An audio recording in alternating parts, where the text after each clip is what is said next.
जय सिया राम। आइए जानते हैं कि कैसे एक साधारण सा बालक आज पूरे विश्व में विख्यात हो गया। 2015 से 2026 धीरेन्द्र कृष्ण शास्त्री बनने की यात्रा। 2015 ये साल धीरेन्द्र के लिए सिर्फ कैलेंडर का एक पन्ना नहीं था, बल्कि संघर्ष की एक लंबी परीक्षा थी।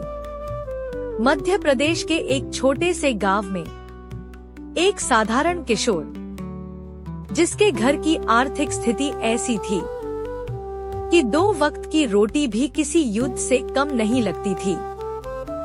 इस चेहरे को देखिए, आंखों में खामोशी है और भविष्य को लेकर अनिश्चितता।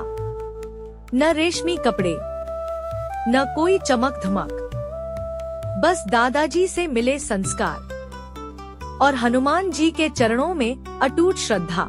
धीरेन्द्र कहते थे, जब जेब में कुछ नहीं होता, तब दिल में भगवान का नाम ही सबसे बड़ा धन होता है। भक्ति का मार्ग और रूपांतरण। वाचक, उन्होंने अपनी गरीबी को कमजोरी नहीं बनाया, बल्कि उसे अपनी सबसे बड़ी ताकत बना लिया। उन्होंने दुनिया से मांगना छोड़ दिया और उस परमात्मा की शरण में चले गए, जो सबका दाता है। घंटों मंदिर के कोने में बैठकर हनुमान चालीसा का पाठ, फटी पुरानी कमीज में भी भगवान की सेवा।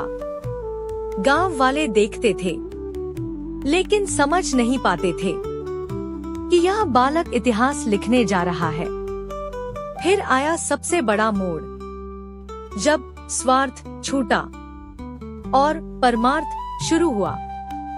लोगों के दुख सुनना, उनके लिए प्रार्थना करना, और धीरे धीरे उनकी वाणी में ओज आ गया, सत्य उतर आया। यहीं से धीरेन्द्र कृष्ण शास्त्री बनने लगे।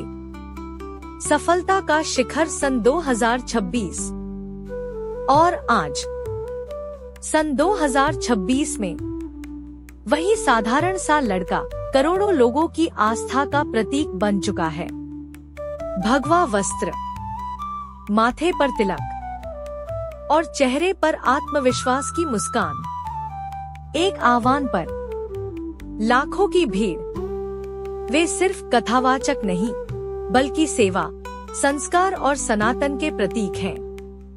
जिन हाथों में कभी अभाव की लकीरें थी, आज वही हाथ हजारों को भोजन और बेटियों को कन्यादान दे रहे हैं। कहानी का सार, ऑन स्क्रीन कोट।